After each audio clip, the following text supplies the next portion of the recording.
처음 뵙겠습니다. 저는 실화개통 잡지에서 작가를 했던 마에다입니다. 제목에 전이라고 나와 있듯 옛날에는 그럭저럭 유명했던 실화계 잡지의 작가였습니다. 원래 오컬트를 좋아해서 취미가 일이 되어버렸는데요.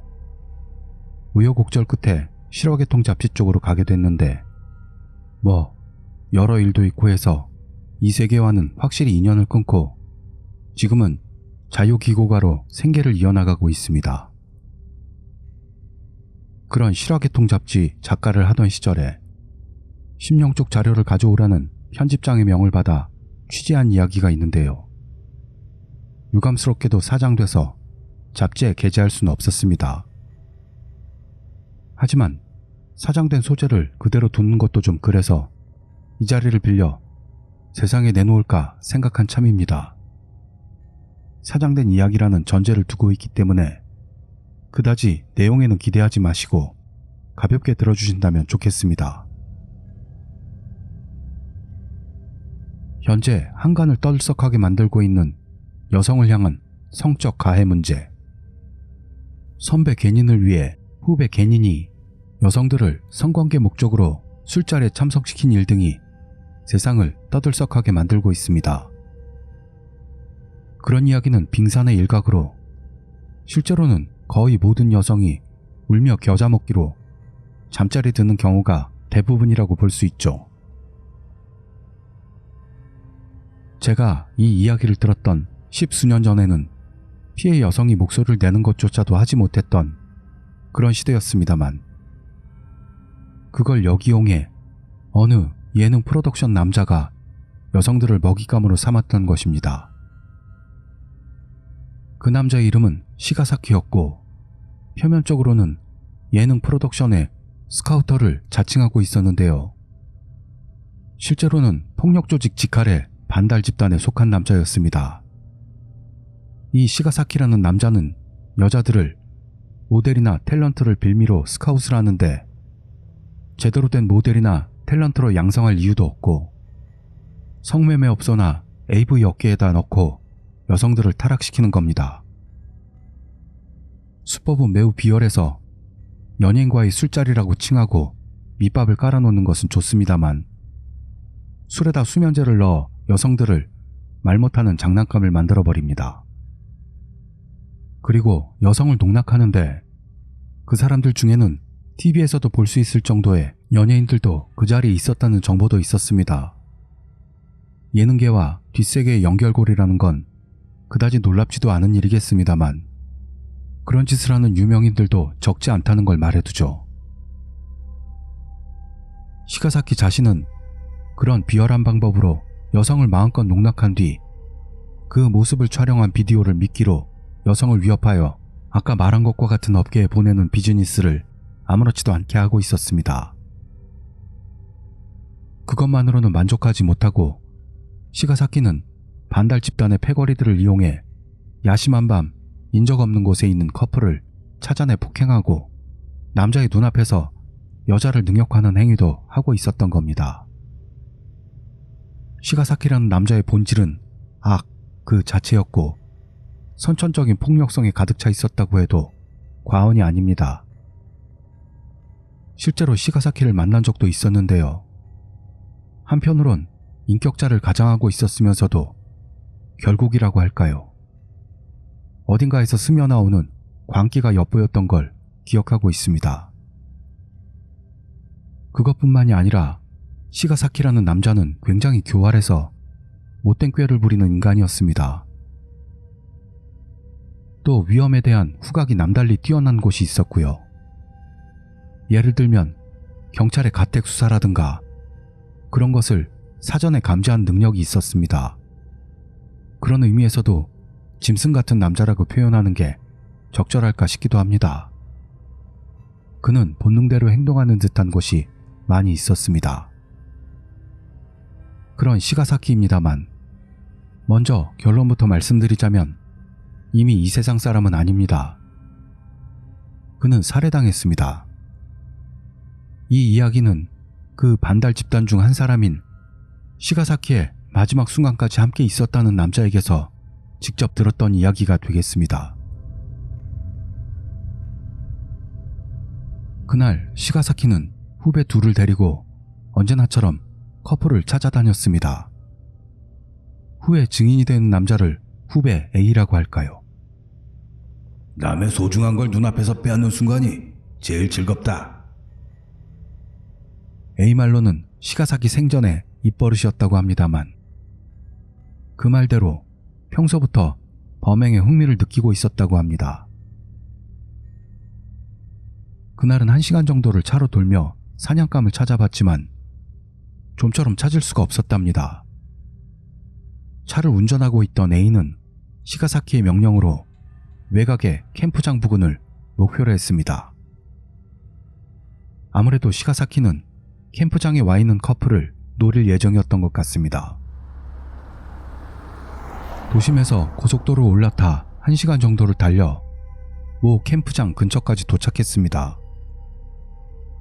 밤 산길이라서 마주쳐 지나가는 차량은 거의 없습니다. 그런 일행의 눈앞에 한 대의 자동차가 눈에 들어왔습니다. 20대 초반으로 보이는 여성이 차량의 보닛을 열고 들여다보고 있었던 겁니다. 시가사키는 여성의 차량 앞에 차를 세우도록 후배에게 지시했습니다. 남자가 없는 게 유감스럽긴 하지만 산속에서 여자를 돌려먹는 것도 나쁘지 않지. 하고 입맛을 다시며 말했다고 합니다. 여성의 앞에 차를 세우고 어디까지나 도와주러 온 척을 하고 다가갔습니다. 여성은 처음엔 경계하면서도 갑자기 차가 멈춰버린 일, 휴대폰이 터지지 않아서 어려움을 겪고 있다는 일 등을 후배에게 전하고 후배는 자기들이 근처 캠프장까지 데려다 주겠다고 제안했습니다. 그 제안에 여성은 기뻐하면서 시가사키의 차에 올라탔습니다. 여성은 조금 기가 셀 것 같으면서도 단정한 얼굴에 스타일도 시가사키 취향이었다고 합니다. 시가사키는 여성을 난폭하게 밀어 넘어뜨리자 여성이 날뛰는 모습을 보며 흥분하는 것 같았습니다. 시가사키는 여성을 몇 차례 때렸습니다. 울부짖는가 싶더니 체념한 것처럼 얌전해졌습니다. 그런 모습에 시가사키가 별거 없네. 좀 더 울부짖어봐. 라며 여성의 얼굴을 손바닥으로 때렸습니다. 시가사키는 웃으며 여성 위에 올라타게 되었고 자기의 바지 벨트에 손을 가져갔을 때였습니다.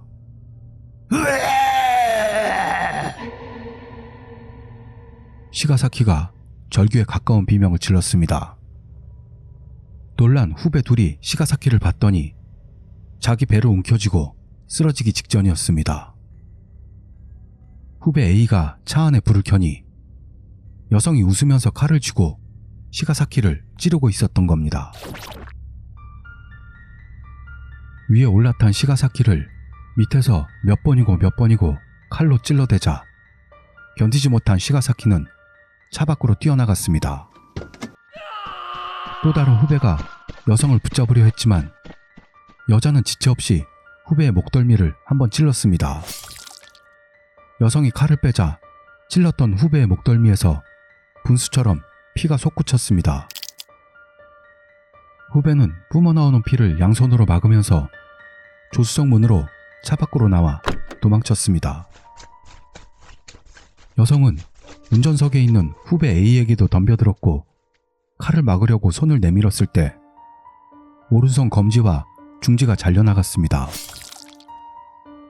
그리고 A는 오른쪽 눈이 찔린 듯 그 순간에 오른쪽 시야가 캄캄해졌다고 합니다. 그리고 고통이라기보다는 뜨거운 느낌이 엄습했다고 하는데 A는 고통을 참으며 겨우 오른손으로 문을 열고 차 밖으로 탈출했습니다.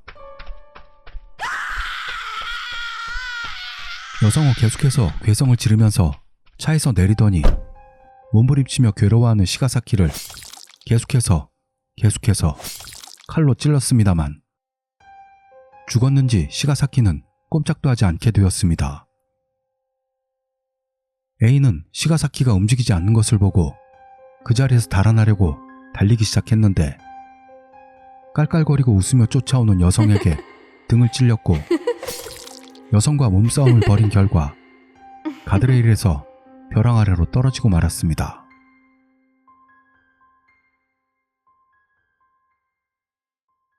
벼랑 아래로 떨어진 후배는 다음날 아침 일찍 의식이 돌아왔습니다. 꽤나 밑에까지 굴러내려온 것 같았습니다만 운도 좋게 다리는 부러지지 않아 스스로 기어 올라올 수 있었다고 합니다. 전날에 현장으로 돌아왔더니 시가사키와 다른 후배의 시체는 없었고 시가사키의 차만이 남아 있었습니다. 현장에 대량의 혈흔만 남긴 채로 말이죠. 후배는 시가사키의 차를 그대로 운전해서 혼자서 돌아왔다고 합니다. 자기들이 지금까지 했던 일을 생각하면 경찰에 신고할 수도 없었고 또한 지난밤 있었던 일을 이야기하면 자기가 의심을 받게 되지 않을까 라는 공포로 인해 경찰에는 알릴 수도 없었다고 합니다. 후배는 오른쪽 눈과 오른쪽 손가락 2개를 잃었으나 다행히 생명에는 지장이 없었습니다. 상처가 아물었을 무렵 후배는 차에 남아있던 블랙박스 영상을 확인했다고 합니다. 영상에는 그 여성의 차가 길가에 서 있는 게 나오고 있었는데 그 부분을 보고 후배는 입이 벌어졌습니다. 그날 3시 봤던 여성은 한 명이었을 텐데 영상에는 여성의 차에 몇 명의 여자가 타 있었던 겁니다. 그리고 시가사키의 차가 가까이 가자 일제히 이쪽으로 시선을 옮겼다고 합니다. 그 표정은 모두가 섬뜩한 미소였다는 것. 차를 세운 뒤 여성을 거짓말로 꼬여 차에 태운 뒤 시가사키가 여성을 덮치는데 어디선가 죽어, 죽어, 죽어, 죽어, 죽어, 죽어, 죽어, 죽어, 죽어, 죽어, 죽어, 죽어, 죽어, 죽어, 죽어, 죽어, 라는 죽어. 우수한 여성들의 목소리가 들어있었다고 합니다. 그리고 비명이 차 안에 울려 퍼지고 시가사키가 차 밖으로 도망을 나가니 수도 없는 여성들이 여기저기에서 스윽 하고 나타나더니 시가사키가 괴로워 굴러다니는 모습을 가리키며 웃고 있는 모습이 찍혀 있었습니다. 또한 A가 절벽으로 떨어지는 것도 녹화되어 있었는데 그 모습을 수도 없이 많은 여성들이 보고 있었다고 합니다. A가 떨어진 뒤 죽은 것으로 보이는 시가사키와 다른 한 명의 후배를 여성들이 질질 끌면서 산으로 사라져가는 그런 모습이 영상에 담겨 있었습니다. 저는 갑작스러운 믿을 수 없는 이야기를 듣고 A 자신이 약물의 영향으로 환각이라도 보는 건가 의심했습니다. 제가 의아해하며 취재를 하고 있었는데 A는 오른손 붕대와 오른쪽 눈의 안대를 잡고 심지어 등 쪽에 흉터를 보여줬습니다. 말 그대로 오른쪽 눈에는 세로로 베인 상처가, 오른손 검지와 중지가 사라져 있었고 등에는 1~2개 정도 찔린 상처가 고통스럽게 남아 있었습니다. 저는 A에게 그 영상이 들어있는 SD카드를 받기로 약속했습니다. A도 그런 섬뜩한 영상은 갖고 있기 싫다고 저에게 건네주기로 허락했던 겁니다. 그 후 받기로 한 날에 A는 약속 장소에는 나타나지 않았습니다. 그는 자택 근처 하천 부지에서 타 죽었다고 합니다. 이유는 모릅니다. 조직에서 시가사키를 죽였다는 의심을 받았던 건지 아니면 죽은 책임을 지게 된 것인지. 시가사키는 조직에 대한 충성심이 꽤 강했다고 하고 매월 상납금도 엄청났다고 하니 조직 입장에서는 시가사키의 죽음은 타격이 컸을 거라 상상하기 어렵지 않죠. 홀로 살아남았던 A가 그 책임을 진 것으로 저는 보고 있습니다. 그리고 A가 사망한 것으로 그 SD카드는 끝내 발견되지 않았습니다. A와 친분이 있던 사람들에게도 묻고 돌아다녀 봤지만 오히려 그게 제 신변의 위험으로 이어지게 되어 최종적으로 SD카드는 단념할 수밖에 없었습니다. 이게 제가 실제로 취재했던 이야기입니다. 이 이야기가 사장되게 된 이유를 당시의 편집장에게 물어봤습니다만 이유는 끝까지 알려주지 않았습니다.